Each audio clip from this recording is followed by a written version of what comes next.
ಇವತ್ತು ನಾವು banking law and practice unit 3ಯ ಸೆಷನ್ 3 ಬಗ್ಗೆ ಮಾತನಾಡೋಣ. ಏನಿದೆ ಇದರಲ್ಲಿ topic?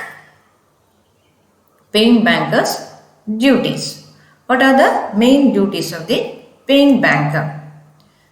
So here first of all we have to see the main duties, how he will perform his duties.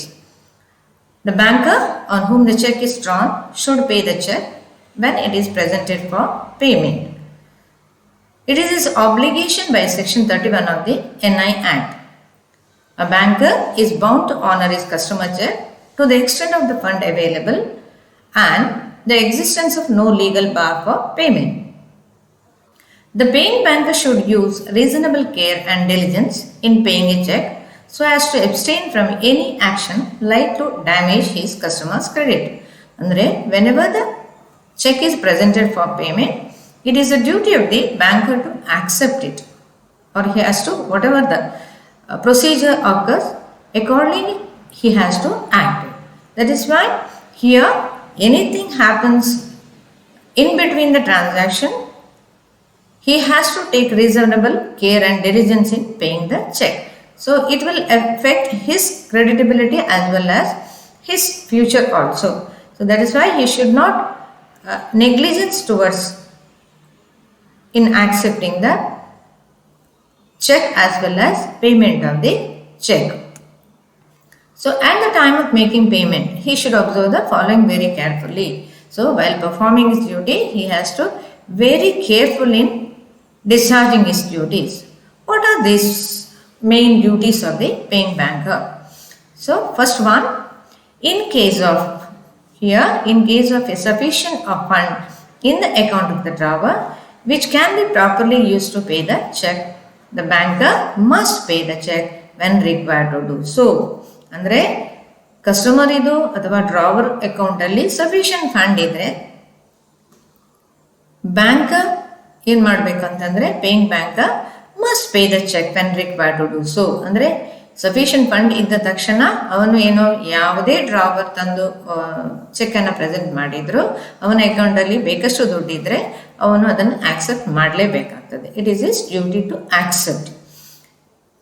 So the banker must pay the cheque when required to do so. ಎರಡನೇದು ಏನಂತಂದರೆ the paying banker is expected to pay the check to the genuine payee as per the direction of the drawer.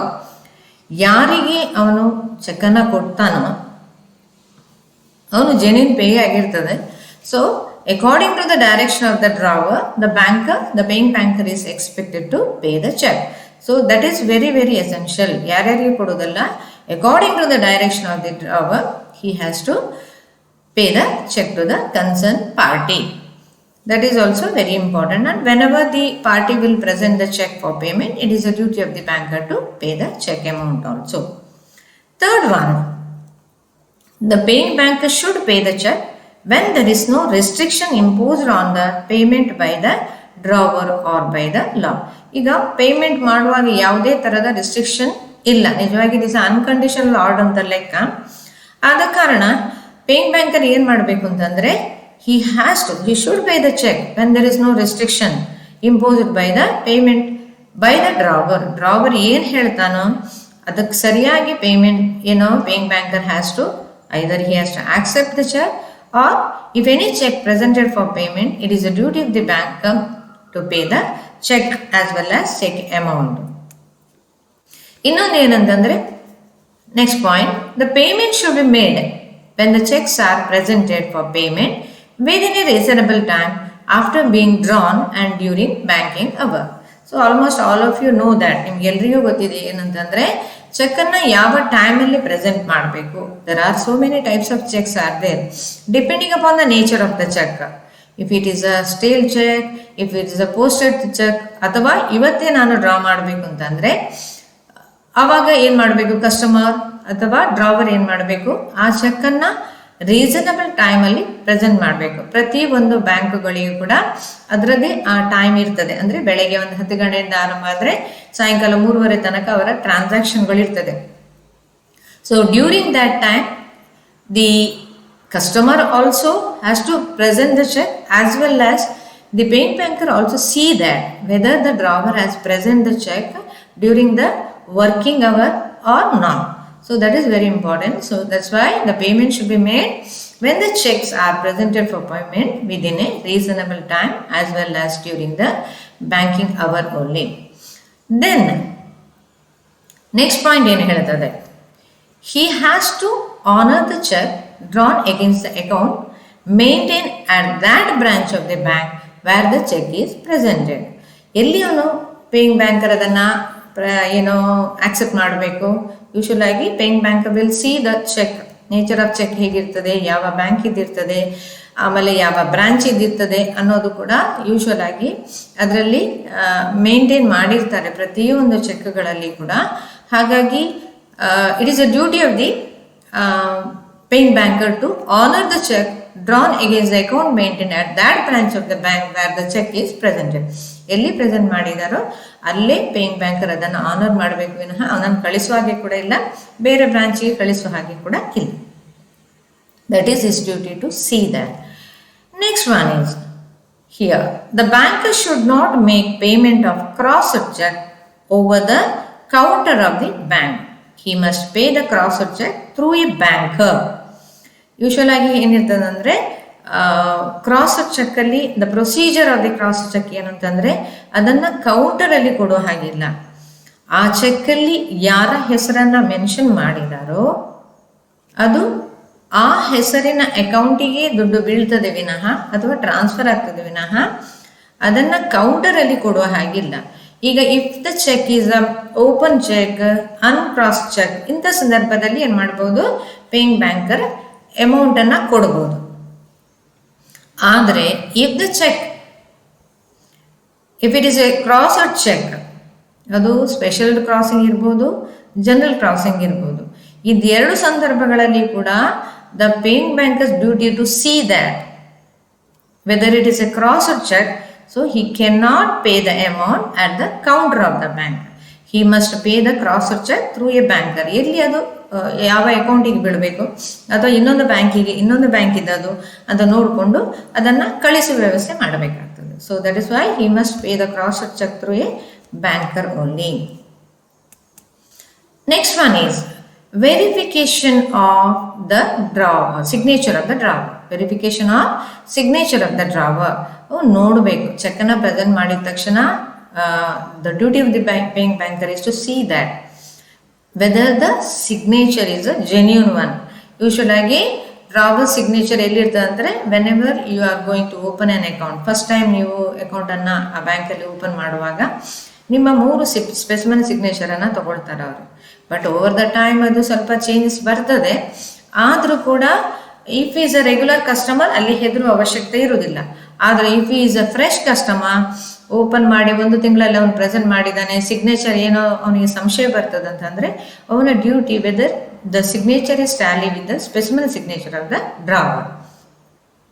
That is why the paying banker has to see that it is his duty to see that the verification of the signature of the drawer is a genuine one, original one, etc. Next ಏನಂತಂದರೆ verification of the genuineness of the instrument ಕೂಡ ಅದು original ಅಥವಾ duplicate ಅನ್ನೋದನ್ನು ಕೂಡ ಅವ್ನು ನೋಡಬೇಕಾಗ್ತದೆ. ಯಾಕಂದರೆ ಈಗ ಬಹಳ ಅಂಥದ್ದು ನಡೀತದೆ. ದಟ್ ಇಸ್ ವೈ ಒಂದು ವೇಳೆ ಈಗ ಒರಿಜಿನಲ್ ಚೆಕ್ ಇಲ್ಲ, ಅದು ಡೂಪ್ಲಿಕೇಟ್ ತಂದು ತೋರಿಸೋದು ಅಥವಾ ಜೆರಾಕ್ಸ್ ಅಂತ ತೋರಿಸೋದು ಆಗೋದಿಲ್ಲ.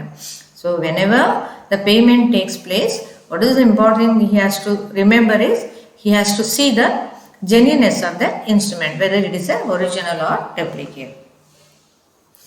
Next one is payment not stopped by the account holder. ಅದು ಕೂಡ ಒನ್ ಆಫ್ ಡ್ಯೂಟಿ. ಏನಂತಂದರೆ ಅಕೌಂಟ್ ಹೋಲ್ಡರ್ ಟ್ರಾನ್ಸಾಕ್ಷನನ್ನು ಸ್ಟಾಪ್ ಮಾಡಿರಬಾರದು. ನಿಮಗೆ ಕೆಲವೊಂದು ಸಂದರ್ಭದಲ್ಲಿ ನಮಗೆ ಬೇಡ ಅಥವಾ ನಾವು ಶಿಫ್ಟ್ ಆಗ್ತೇವೆ, ಇಂಥದ್ದೆಲ್ಲ ಕೆಲವು ಕಾರಣಗಳಿರ್ತದೆ. ಆಗೇನಾಗ್ತದೆ ಅಂದರೆ ಅಕೌಂಟ್ ಹೋಲ್ಡರ್ ಅದನ್ನು ಕ್ಲೋಸ್ ಮಾಡಬಹುದು ಅಥವಾ ಕಂಟಿನ್ಯೂಟಿ ಇರುವುದಿಲ್ಲ. ಟ್ರಾನ್ಸಾಕ್ಷನ್ಗಳು ಕಂಟಿನ್ಯೂಟಿ ಇಲ್ಲದಿದ್ದರೆ ಅದು ಅವನು ಎನ್ಕ್ವೈರಿ ಮಾಡಬೇಕಾಗ್ತದೆ ಪೇಮೆಂಟ್ ಬ್ಯಾಂಕರ್, ಏನು whether there is a regular transaction or why it has been stopped, what are the reason for that. So he has to consult the account holder. That's why whenever any possibility of stop payment, he has to verify, he has to inquire about the status of the account holder. Next one is the holder title on the cheque is a valid one. ಅಂದರೆ ಏನು title ಇದೆಯಾ on the cheque is a valid one, ಅದಕ್ಕೆ validity ಇರಬೇಕು. ಅದು date bar ಅಥವಾ ಏನು ಅದನ್ನು useless ಆಗಿರಬಾರ್ದು, ಯೂಸ್ಫುಲ್ ಆಗಿರಬೇಕು. ಸೊ ಅವ್ನು ನೋಡಬೇಕಾಗ್ತದೆ, paying banker has to see the holder title on the cheque is a valid one or not or invalid ಅಂತ ನೋಡ್ಕೊಳ್ಬೇಕು. ಸೊ ಇನ್ವ್ಯಾಲಿಡ್ ಆದರೆ ಅದನ್ನು no more transaction takes place. If it is a valid one the transaction will continue. Next one is about account is not a dormant one. Dormant ಅಂದರೆ inactive, inoperative ಅಂತ ಹೇಳ್ಬೋದು ನಾವು. ಅಂದರೆ ಬಹಳ ವರ್ಷಗಳ ತನಕ ನಾವು ಅಕೌಂಟನ್ನು ಆಪ್ರೇಟ್ ಮಾಡದಿದ್ದರೆ ಅಂಥ ಸಂದರ್ಭಗಳಲ್ಲಿ ಪೇಯಿಂಗ್ ಬ್ಯಾಂಕರ್ ಏನು ಮಾಡ್ತಾನೆ ಅಂತಂದರೆ he will give lot of remind letter ಕಳಿಸಿರ್ತಾನೆ ಪರ್ಟಿಕ್ಯುಲರ್ ಅಕೌಂಟ್ ಹೋಲ್ಡರಿಗೆ. ಅವನಿಂದ ಏನು ರಿಪ್ಲೈ ಬರೋದಿಲ್ಲ ಅಂತಂದರೆ ಮತ್ತು ಒಂದು 15 ವರ್ಷಗಳ ಕಾಲ ಅದು ಇನ್ಆಪರೇಟಿವ್ ಆಗಿದ್ರೆ, ಇನ್ಆಕ್ಟಿವ್ ಆಗಿದ್ದರೆ ಅವನು ಕ್ಲೋಸ್ ಮಾಡಬಹುದು ಪೇಯಿಂಗ್ ಬ್ಯಾಂಕರ್, ಅಥವಾ ಕನ್ಸರ್ನ್ ಈ ಪಾರ್ಟಿಯನ್ನು ಕಾಂಟ್ಯಾಕ್ಟ್ ಮಾಡಿಕೊಂಡು ಅದೇ ಈ ಥರ ಈ ಅಕೌಂಟ್ ಇನ್ಆಪರೇಟಿವ್ ಆಗಿದೆ ಅನ್ನೋದನ್ನು ಇನ್ಫಾರ್ಮ್ ಮಾಡಿ ಅದನ್ನು ಕ್ಲೋಸ್ ಮಾಡಿಸ್ಬೋದು, ಅಥವಾ it may be continue. So that is account is not a dormant one ಅನ್ನೋದನ್ನು ನೋಡಬೇಕು. It should be a properly operative. Next one, account holder is not a bankrupt, deceased and insane. ಅದು ನೋಡಬೇಕು. ಅವನು account holder is not ಅಂದರೆ ದಿವಾಳಿ ಆಗಿದ್ದಾನೆ, ಅವನ ಹತ್ರ ಏನು ಇಲ್ವಾ ಅವನ ಹತ್ರ, ಅದು ನೋಡ್ಕೊಳ್ಬೇಕಾಗ್ತದೆ ಅವನು. ಯಾಕಂದರೆ ಮತ್ತೆ ಕಂಟಿನ್ಯೂ ಮಾಡೋದಿಲ್ಲ ಅಂತಂದರೆ ಅದಕ್ಕೆ ಬೇರೆ ಅರೇಂಜ್ಮೆಂಟ್ ಮಾಡಬೇಕಾಗ್ತದೆ ಪೇಯಿಂಗ್ ಬ್ಯಾಂಕ್. ಅಥವಾ ಅವನಿಗೇನಾದರೂ ಅವನು ಡೆಟ್ ಡ್ಯೂ ಏನಾದರೂ ಇದ್ದರೆ, ಅವರು ಲೋನ್ ತೊಗೊಂಡಿದ್ರೆ ಇವನ ಹತ್ರ ಪೇಮೆಂಟ್ ಮಾಡಲಿಕ್ಕೆ ಏನೂ ಇದ್ದಿಲ್ಲ ಅಂದರೆ ಅದರ ನಂತರದ ಅರೇಂಜ್ಮೆಂಟ್ ಏನು ಅನ್ನೋದನ್ನು ಅವನು ಸರಿಯಾಗಿ ಸೆಟ್ ಮಾಡಬೇಕಾಗ್ತದೆ. So that is why he has to see that it is the duty of the paying banker to see that an account holder is not a bankrupt. ಎಲ್ಲ ಟೈಮ್ಗೆ ಅಪ್ಲಿಕೇಬಲ್ ಆಗ್ತದೆ ಅದು. At the time of opening account, at the time of running account, ಎಲ್ಲ ಸಂದರ್ಭಗಳದ್ದು applicable ಆಗ್ತದೆ. Even in case of disease also, ಒಂದು ವೇಳೆ account holder ಒಂದು ವೇಳೆ ಅವನು ಎಕ್ಸ್ಪೈರ್ ಆದರೆ ಅವನ ನಂತರ ಕಂಟಿನ್ಯೂ ಮಾಡ್ತಾರಾ ಅವನ ಲೀಗಲ್ ರೆಪ್ರೆಸೆಂಟೇಟಿವ್ ಅಥವಾ ಫ್ಯಾಮಿಲಿ ಕಂಟಿನ್ಯೂ ಮಾಡ್ತಾರಾ ಇಲ್ವಾ ಅನ್ನೋದನ್ನು ಕೂಡ ನೋಡಬೇಕು. And in case of insane also, if a person become a unsound mind, ಆ ಟೈಮಲ್ಲಿ ಕೂಡ ಅವ್ನು ನೋಡಬೇಕಾಗ್ತದೆ ಏನು there is any possibility of continuation of the transactions ಅಥವಾ ಅಕೌಂಟ್ ಮೇಂಟೈನ್ ಮಾಡೋದಾ ಏನು ಅಂತ ಅನ್ನೋದು ಕೂಡ ಅವನು ನೋಡಬೇಕಾಗ್ತದೆ. So that's why he has to see that whenever the transactions, whenever there is a debt, ಈ ಎಲ್ಲ ಸಂದರ್ಭಗಳಲ್ಲಿ ಅಕೌಂಟ್ ಹೋಲ್ಡರ್ನ ಬಗ್ಗೆ ಅವನಿಗೆ ಸರಿಯಾದ ಮಾಹಿತಿ ಇರಬೇಕಾಗ್ತದೆ. It is his duty to see that the account holder is not a bankrupt one, deceased and insane. Next, account is not under subject of liquidation process. Liquidation process ಅಂದರೆ ಅದನ್ನು ಕ್ಲೋಸ್ ಮಾಡುವಂಥ, permanent ಆಗಿ close ಮಾಡೋದಕ್ಕೆ ನಾವು liquidation process ಅಂತ ಹೇಳ್ತೇವೆ. ಅದು ಕೂಡ ನೋಡಬೇಕಾಗ್ತದೆ ಅವನು whether he is going to close the account. ಈಗ ಕೆಲವು ಸಂದರ್ಭಗಳಲ್ಲಿ ನಮಗೆ ಸಾಕು ಆ ಥರ ಏನಾದರೂ ನಮ್ಮ ಅಭಿಪ್ರಾಯಗಳಿದ್ದರೆ, ಅಥವಾ ನಾವು ಆ ಊರನ್ನೇ ಬಿಡುತ್ತೇವೆ ಅಂಥ ಸಂದರ್ಭಗಳಲ್ಲಿ ಅಕೌಂಟನ್ನು ಈಗೆಲ್ಲ ಟ್ರಾನ್ಸ್ಫರ್ ಮಾಡ್ತಾರೆ ಆ ಬ್ರ್ಯಾಂಚಿಂದ, ಒಂದು ಬ್ರ್ಯಾಂಚಿಂದ ಎಲ್ಲಿ ನೀವು ಹೋಗಿ ಉಳ್ಕೊಳ್ತೀರಿ ಅಂದರೆ ಹೊಸ ಮನೆಗೆ ಏನಾದರೂ ಹೋಗೋ ಸಂದರ್ಭಗಳು ಬಂದರೆ ಹಳೆಯ ಏರಿಯಾವನ್ನು ಬಿಡ್ತಾರಾದರೆ ಆ ಬ್ಯಾಂಕಿಂದ ಇನ್ನೊಂದು ಬ್ಯಾಂಕಿಗೆ ನೀವು ಎಲ್ಲಿಗೆ ಹೋಗಿ ಉಳ್ಕೊಳ್ತೀರಿ ಅಲ್ಲಿಯ ಬ್ಯಾಂಕಿಗೆ ಟ್ರಾನ್ಸ್ಫರ್ ಮಾಡಬೇಕಾದ್ರೆ, ಅಥವಾ ಈ ಬ್ಯಾಂಕಿನ ವ್ಯವಹಾರವೇ ಸಾಕು ಇನ್ನು ಬೇರೆ ನಾವು ಆರಂಭ ಮಾಡ್ತೇವೆ ಏನಾದರೂ ಅಂತಹ ಒಂದು ಇಂಟೆನ್ಷನ್ ಇದ್ದರೆ you have to inform the paying bank. ಈಗ ಏನು ಅಂಥ ಪ್ರಾಬ್ಲಮ್ಗಳಿಲ್ಲ, ಅಕೌಂಟ್ ಟ್ರಾನ್ಸ್ಫರಬಿಲಿಟಿ ಇದೆ. ಈಗ ನಮಗೆ ಬ್ಯಾಂಕ್ ಅಕೌಂಟ್ ಕ್ಲೋಸ್ ಮಾಡುವ ಅವಶ್ಯಕತೆ ಇರುವುದಿಲ್ಲ. ನಿಮ್ಮ ಈ ಏನು ಪ್ರೆಸೆಂಟ್ ಬ್ಯಾಂಕಿಂದ ನೀವು ಹೋಗುವ ಏರಿಯಾದ ಬ್ಯಾಂಕಿಗೆ ಅದನ್ನು ಆ ಬ್ಯಾಂಕ್ ಇದ್ದರೆ ಟ್ರಾನ್ಸ್ಫರ್ ಮಾಡ್ಕೊಳ್ಬೋದು. That is a lot of opportunity. ನಾವು ಈಗ ಮೊದಲನ ಹಾಗೆ ಏನು ಅಂತ ಕಷ್ಟ ಇಲ್ಲ, ಟ್ರಾನ್ಸ್ಫರ್ ಮಾಡಿ ಅಥವಾ ಕ್ಲೋಸ್ ಮಾಡಬೇಕು ಮತ್ತು ಪುನಃ ನಾವು ಇನ್ನೊಂದು ಬ್ಯಾಂಕಲ್ಲಿ ಅಕೌಂಟ್ ಓಪನ್ ಮಾಡಬೇಕು ಅಂತ ಅನ್ನೋ ಒಂದು ಉದ್ದೇಶ ಏನು ಇರೋದಿಲ್ಲ. That's why here the main duty of the banker to see that the account is not under subject of liquidation process. Otherwise, he has to make arrangement for the continuation of the account in other branches. That's about the various duties and responsibility ನೀವು ಕಲಿತೀರಿ ಇನ್ನೊಂದು ಇದರಲ್ಲಿ. So these are the few main duties of the paying banker at the time of making payment as well as accepting the check. So here there are multiple choice question. First one, payment of check can be stopped by either the beneficiary, nominee, drawer of the check, all of the above. So anybody can stop the payment. There is no restriction that beneficiary stop ಮಾಡಬಹುದು, nominee ಹೆಸರಿದ್ದವನಿ right ಇದ್ರೆ ಅವನು ಮಾಡಬಹುದು, drawer of the check ಮಾಡಬಹುದು, ಯಾರು ಮಾಡಬಹುದು. So answer is all of above. ಎರಡನೇದು, account pay cheque can be paid. ಇಲ್ಲಿ ಕೊಡ್ತಾರೆ ಅಕೌಂಟ್ ಪೇ ಚೆಕ್ ಇದು ಅಮೌಂಟನ್ನು ಎಲ್ಲಿ ಕೊಡ್ತಾರೆ. So at cash counter of the bank, at ATM, by deposit in bank account, or none of the above. Usually, account pay check can be paid at the cash counter of the bank. Next one, in recurring deposit. So, ಇಲ್ಲಿ recurring deposit ಅನ್ನು ಯಾವ ಥರದಲ್ಲಿ ಏನು ಮಾಡ್ತಾರೆ ಅಂತ ಸಾಮಾನ್ಯವಾಗಿ ಅದು a fixed sum is deposited every month. Period of deposit is a fixed tenure. Interest is paid at FDR rate. All of above. ಸಾಮಾನ್ಯವಾಗಿ ಎಲ್ಲ ಪಾಯಿಂಟ್ಗಳು ಅಪ್ಲಿಕೇಬಲ್ ಆಗ್ತದೆ. So it is fixed sum is deposited every month and period of deposit is a fixed tenure. 1 ವರ್ಷಕ್ಕೆ 6 ತಿಂಗಳಿಗೆ 3 ತಿಂಗಳು. It is a period of deposit is a fixed tenure and interest is paid at a FDR rate only. Fixed deposit receipt ಅಂತ ಹೇಳ್ತೇವೆ ನಾವು ಅದಕ್ಕೆ, ಅದರಲ್ಲೂ ಕೊಡ್ತಾರೆ. So all of above is the answer. Next one, while making nomination, signature of the nominee is required on. ಈಗ ನಾವು account open ಮಾಡುವಾಗ nomination ಕೊಡ್ತೇವೆ, ಅಂಥ ಸಂದರ್ಭದಲ್ಲಿ ಸಿಗ್ನೇಚರ್ ಆಫ್ ದ ನಾಮಿನಿ ಬೇಕಾ ಅನ್ನೋದು ಇರೋದು. ಸೊ ಯೂಶ್ವಲ್ ಆಗಿ ಇಲ್ಲಿ 4 ಆಪ್ಷನ್ ಕೊಟ್ಟಿದ್ದಾರೆ: account opening form, nomination form, affidavit, none of the above. So ಈ 4 ಸಂದರ್ಭಗಳಲ್ಲಿ ಕೂಡ ಸಿಗ್ನೇಚರ್ನ ಅವಶ್ಯಕತೆ ಇರೋದಿಲ್ಲ, ಹೆಸರಿನ ಅವಶ್ಯಕತೆ ಇರ್ತದೆ. So answer is none of above. Next one is interest on savings bank deposit is paid every month, quarterly, half yearly, yearly. ಸಾಮಾನ್ಯವಾಗಿ SBI ಅಕೌಂಟಿಗೆ, SBI ಅಕೌಂಟ್ ಡೆಪಾಸಿಟಿಗೆ ನಮಗೆ ಹಾಫ್ ಇಯರ್ಲಿ ಇಂಟ್ರೆಸ್ಟ್ ಆ್ಯಡ್ ಆಗುತ್ತೆ. Next one, fixed deposit can not be withdrawn before maturity, paid only after maturity, withdrawn before maturity, all of above. ಸಾಮಾನ್ಯವಾಗಿ fixed deposit can withdrawn before maturity. So these are the few MCQ questions, answers also there. Thanking you all students, and thanks to the subject experts, content developer, as well as chairman of the CP board.